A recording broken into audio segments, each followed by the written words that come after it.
every warrior bride, you are more resilient than your circumstances and more valuable than the world's opinions.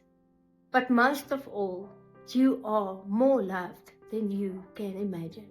Today we are celebrating women of faith, kindness, courage, and strength.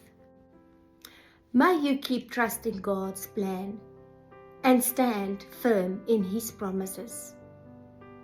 And may you boldly walk in your calling God has placed onto your life.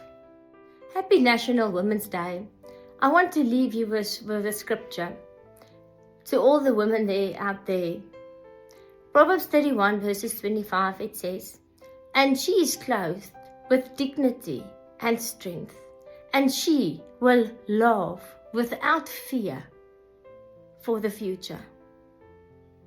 May you be blessed, and may you know that you are indeed a warrior bride, and take heart of the scripture that you are clothed with dignity and strength, and you are so much more. Enjoy your day from Gift a Lot.